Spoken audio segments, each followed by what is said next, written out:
Just bring them here. They see nature. Yeah, this is nature, and you see natural things. Yeah. This part is very deep. But there are times when school children do come, you know, they are very creative. You know, even Prince Edward from England came here, and we took photos with him here. Do you enjoy the forest? John Chege is chief guide at Karura Forest, 2,500 acres of natural woodland in the Kenyan capital, Nairobi.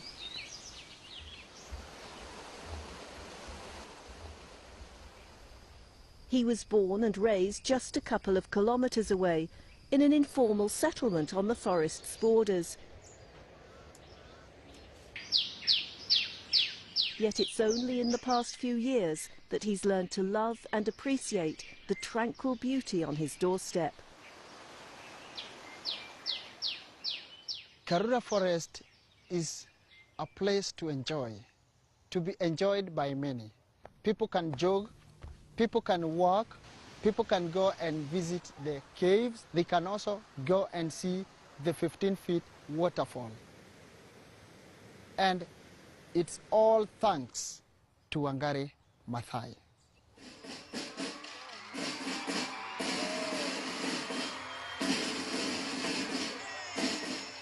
Wangari Maathai was a force to be reckoned with. She was recognised across the globe as a warrior for the environment and a campaigner for human rights. Environment, democracy and peace together. Widely known just by her first name, Wangari, she was responsible for planting more than 30 million trees across Africa in her lifetime. But she did much more than simply plant trees. As well as for the environment, she stood up for women, for the rural poor, for justice and democracy. And in so doing, she put her life on the line. Whoever met her was first of all struck by her as a person, but then as they learned about her and what she did, became inspired to do more themselves. And I think that is the greatest legacy that you can leave, in a sense, as an individual who interacts with others and has proven that sometimes one person standing up for a cause is the beginning of many others joining it. Thank you that you give us children the chance to share our thoughts with you. It's not in Germany, schoolboy Felix Finkbeiner heard about Wangari in 2007 and started Plant for the Planet, a movement that now has children across the world following her example.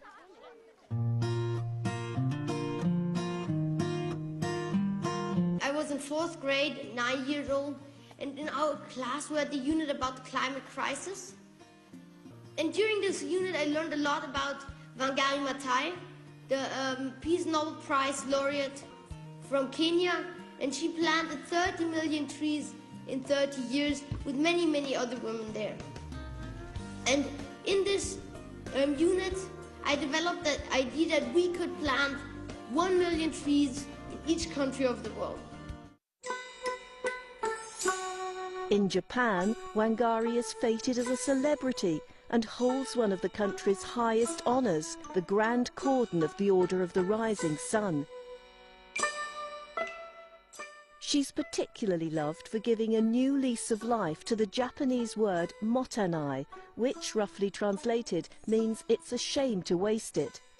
It's now the name of a campaign that promotes waste reduction, reuse and recycling. We take, we use, we throw away.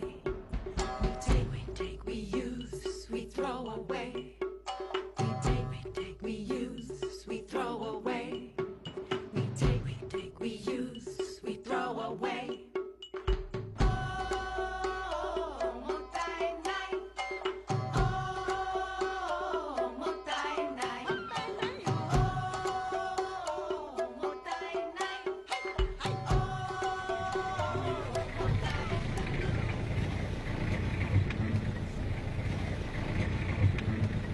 Back in Kenya, Wangari's vision also continues, thanks to committed young environmentalists like these.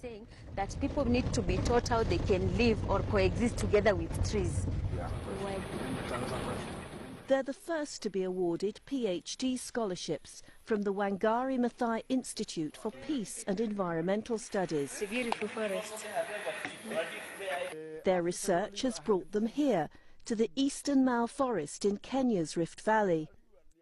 Just listen. There's a sound, isn't it? Professor Wangari Maathai used to call this a living forest and the other one a dead forest. And the reason being that here you are dealing with so many living organisms. Human settlement and illegal logging have caused the ancient woodland to shrink dramatically. It was an issue close to Wangari's heart. What we are doing is carrying on the legacy that she began. Here is our own small step towards achieving that dream, towards realizing and protecting the environment, and maybe in our own small way become a small Wangari Maathai. Professor Wangari Maathai inspired me with her determination, with her focus and love for nature. She really demonstrated that women can also climb high in the academic ladder. Work on a purpose-built home for the Institute is soon to start on this 50-acre plot donated by Nairobi University.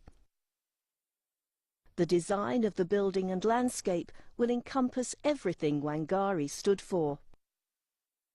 We hope to reduce our carbon footprint as low as possible. In addition to that, there is a place we are calling the democratic space. And that democratic space is a place where anybody can come and say and discuss and create discourse with students on any issue in a manner that reminds us of the work of Wangari Maathai, because she really never kept quiet. Whenever something went wrong, she was there announcing it in the strongest terms and being able to smile about it. That's what I remember Wangari for. Wangari's own roots were in Kenya's Central Highlands. Her childhood home was a farmstead on the foothills of Mount Kenya. We are 6. We are 3 brothers and 3 sisters. And she's the 3rd. We lived a normal Kikuyu lifestyle. That is looking after sheep and goats. One thing I remember about her is that she was very hardworking. If you were sent to fetch water or fetch firewood, she would come back quickly. At a Catholic boarding school not far from her home, Wangari met her lifelong friend, Miriam Chege. She seemed to understand the subjects better than anybody else. And the most difficult subjects like biology, like maths and algebra, she was very, very good. And she would help us, me included. In 1960, Wangari and Miriam were chosen to be part of Airlift Africa, a scheme launched by Kenyan politician Tom Mboya and funded by the then US President John F. Kennedy to enable bright young Kenyans to study in America. The original airlifts for that group of students was about much more than just an education. For most of them, they had never left the country. Someone like Wangari Maathai had never left her village. I believe for Wangari, the experience must have given her a broader outlook, a sense of knowing where she ended up, a sense of a bigger role that she had to play beyond her immediate community, beyond her country even. We had not lived with Europeans, call them white people, in our schools here during our time. So it was quite an experience, and we dealt with many, many questions, like, do you live on trees?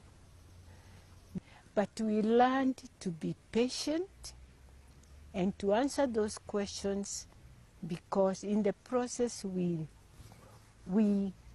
considered ourselves ambassadors. My life changed, my experience changed, my thinking changed. When I left, I was a very different person. I had gone through the experience of the civil rights movement, which was led by Martin Luther King.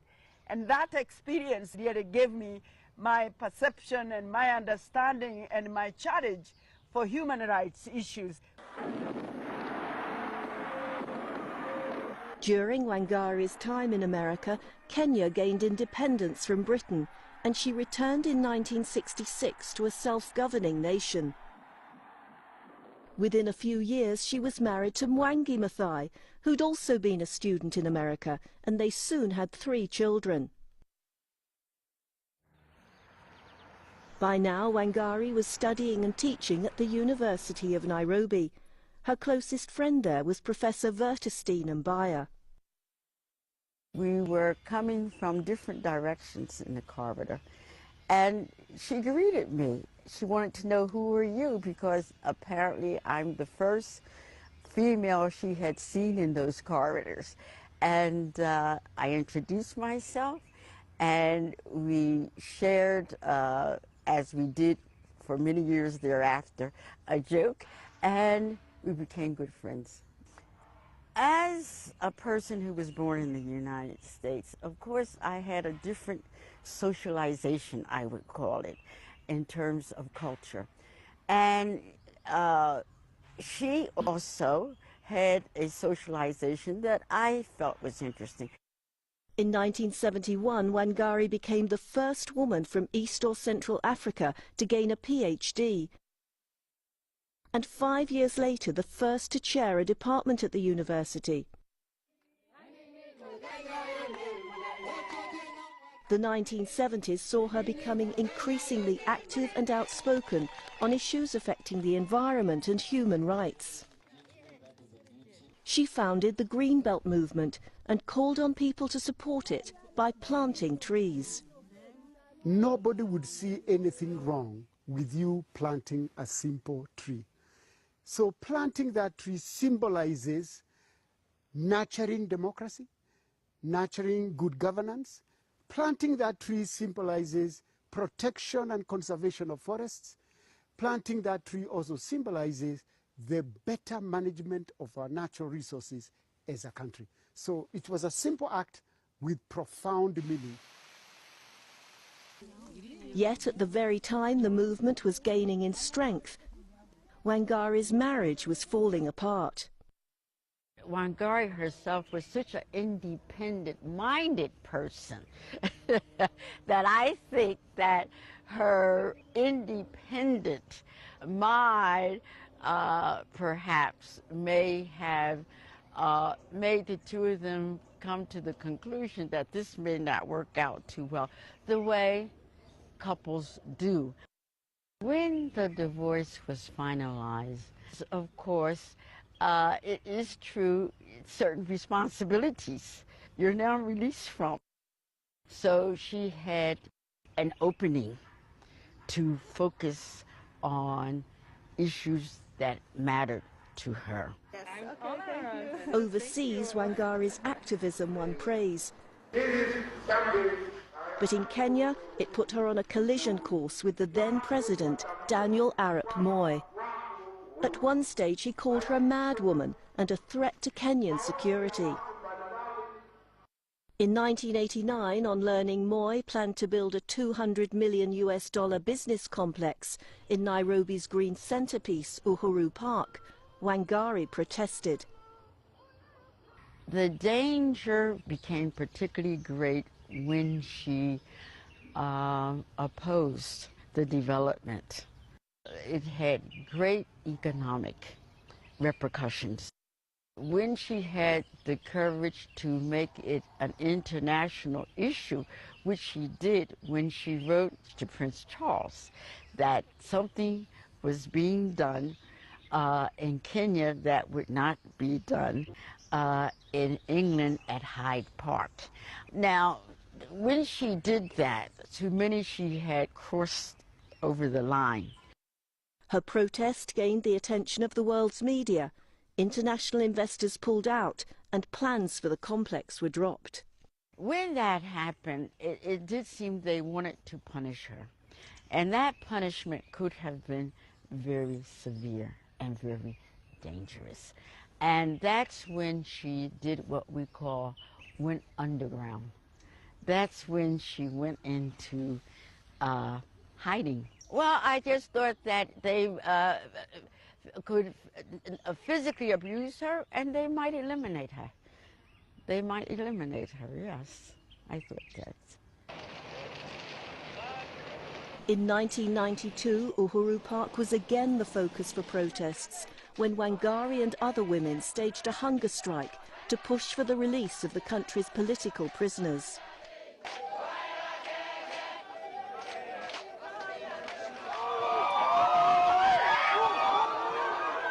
Police came in and they tore down the tent and they started beating us.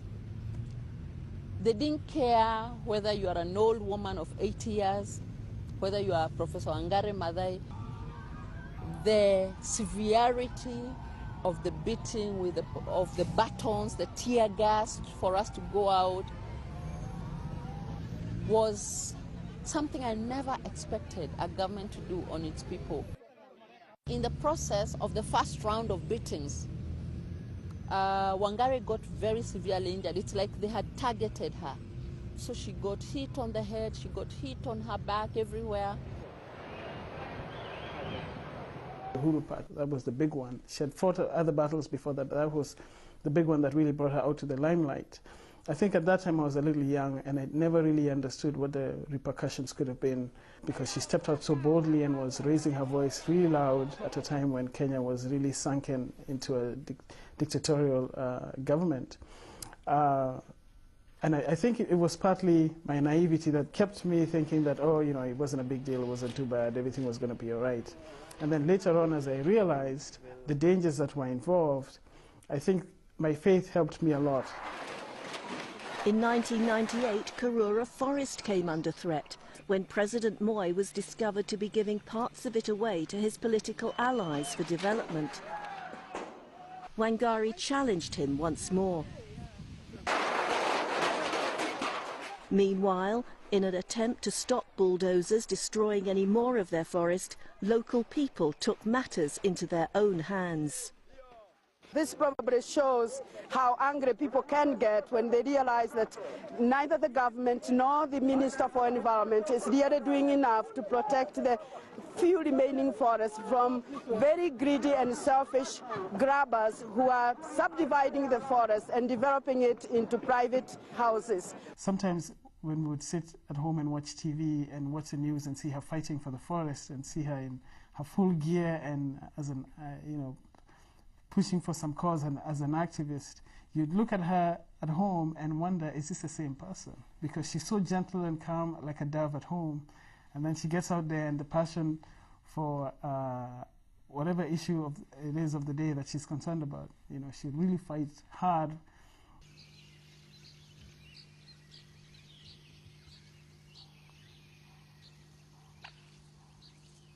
The tranquility of Karura Forest today is a world away from those scenes of anger and destruction.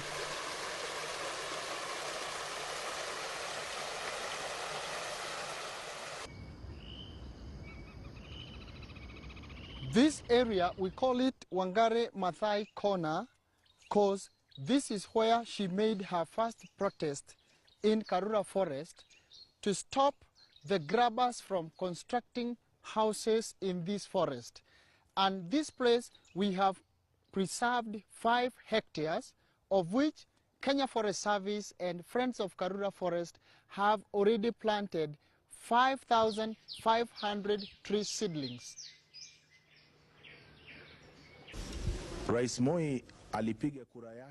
In elections in Kenya in December 2002, Daniel Arap Moi was defeated and Wangari was elected to Parliament as part of a new coalition government. Then, 2 years later, The Norwegian Nobel Committee has decided to award the Nobel Peace Prize for 2004 to Wangari Maathai for her contribution to sustainable development, democracy and peace.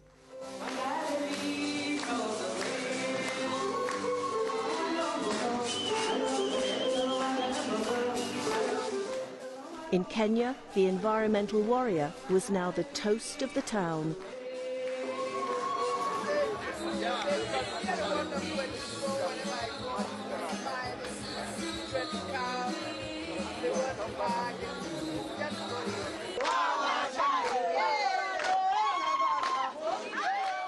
And the celebrations continued all the way to Norway.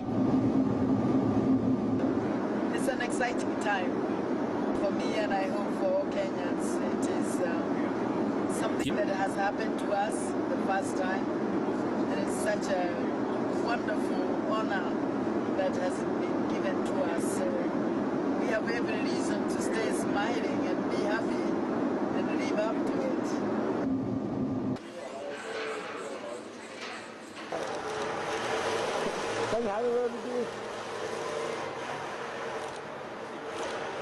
So welcome to Norway. Thank you. Thank you so much. What are your expectations for the next few days? Well, I'm sure it will be wonderful. That I'm sure of. It already started wonderfully last night. The flight was great. So I'm really looking forward. I know it's going to be an extraordinary experience.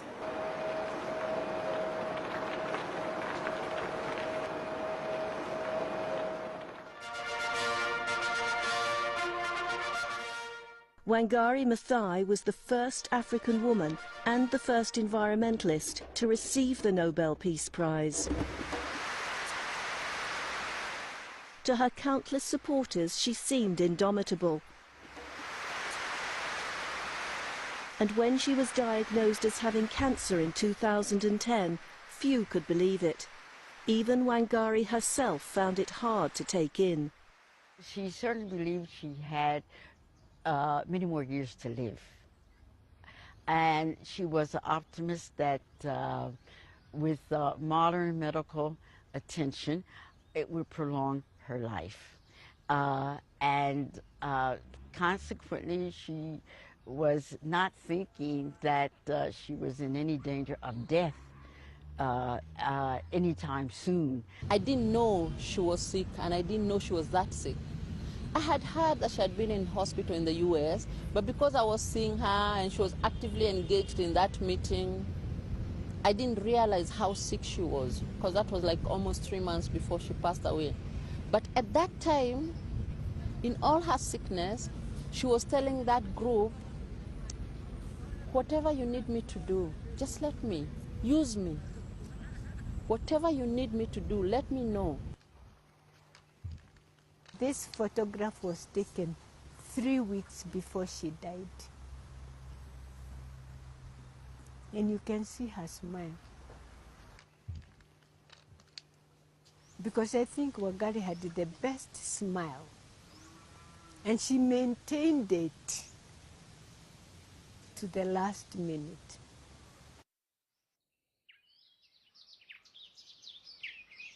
Wangari Maathai's death at the age of 71 brought tributes from around the world. But perhaps the biggest tribute of all is that people all over the globe have been inspired by her vision.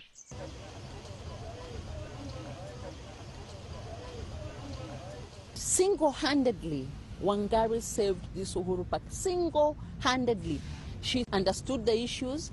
She understood the environmental impact. She understood the impact for ordinary Kenyans who use this park long before any of us did. And single-handedly, she fought the state.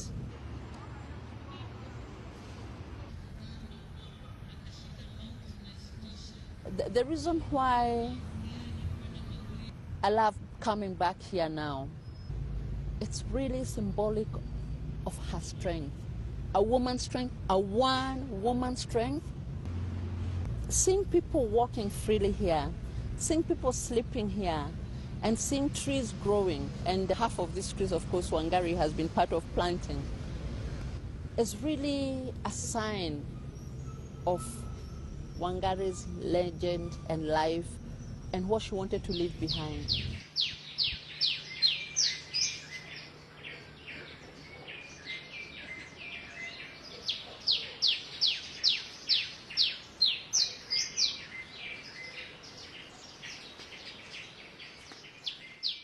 After Wangari rescued Karura Forest from developers, local people got together to make it pristine and safe. I love Karura Forest because it's only 2 minutes away from the city, and nowhere else in the world you find a place like this where you get butterflies, everything, all the nature of the waterfalls and stuff within the city. It's 100% kudos to Wangari Maathai. I wish she lived to see this. It's my first time in Karura Forest. It's beautiful, it's amazing. I can't believe I've been missing all of this. It's very refreshing just to be able to come to a place that is so tranquil. I don't think there's anybody that we can thank more than Wangari Maathai. She's done a tremendous job. Thanks. Welcome. Most of the jobs in the forest have gone to people living in nearby informal settlements, many of whom hadn't been able to find work for years. Local communities are encouraged to set up income-generating projects such as beekeeping, and education programs for schools, team-building activities and community events are a regular feature. 1, 2, 3, go. Today, we have a Karura forest that is not only, in a sense, still there as a forest, it is also now a place where people are returning to. It has been fenced. It is part of a community forestry managed system together with the Kenyan Forest Service that ensures that this place becomes one of the lungs of the city, one of the public spaces for people to go to enjoy and to learn about nature, and above all for young people to also have access to nature. And I think Karura Forest may be the living green legacy of Wangari that will live alongside the many others, including the Wangari Maathai Institute. And I think it is a tribute to the people of Kenya, and particularly those who stepped alongside her to make this forest a legacy for generations to come in this city. The late Professor Wangari Maathai is the one who fought for this forest, and if it was not her effort, we could not be enjoying the fresh air we are enjoying this day.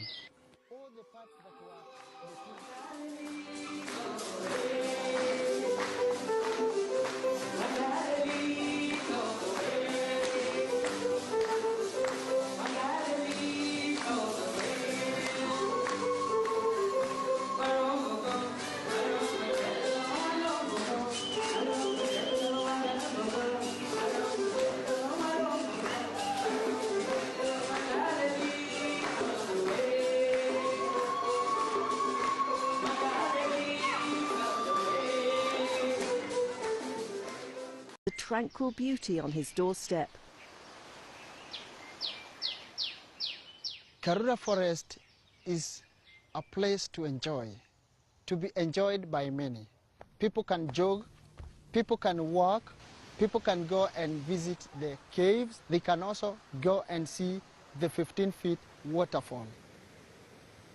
And it's all thanks to Wangari Maathai.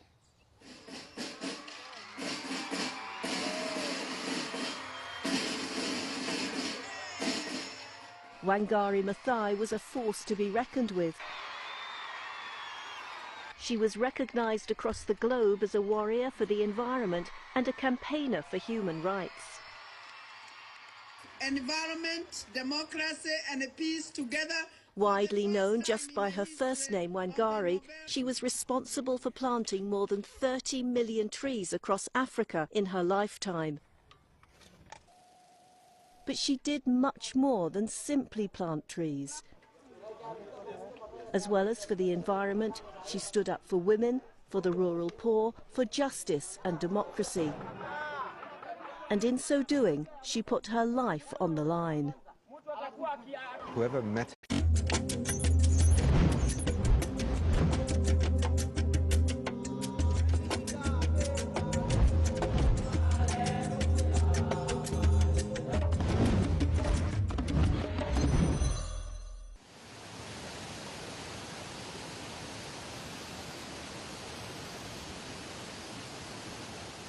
just bring them here. They see nature. Yeah, this is nature, and you see natural things. Yeah. This part is very deep, but there are times when school children do come, you know, they are very creative. You know, even her was first of all struck by her as a person, but then as they learned about her and what she did, became inspired to do more themselves. And I think that is the greatest legacy that you can leave, in a sense, as an individual who interacts with others and has proven that sometimes one person standing up for a cause is the beginning of many others joining it. Thank you that you give us children the chance to share our thoughts with you. It's not In Germany, schoolboy Felix Finkbeiner heard about Wangari in 2007 and started Plant for the Planet, a movement that now has children across the world following her example. Prince Edward from England came here, and we took photos with him here. Do you enjoy the forest? John Chege is chief guide at Karura Forest, 2,500 acres of natural woodland in the Kenyan capital, Nairobi.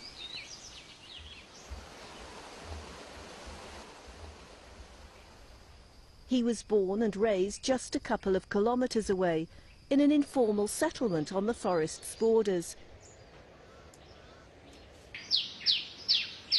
Yet it's only in the past few years that he's learned to love and appreciate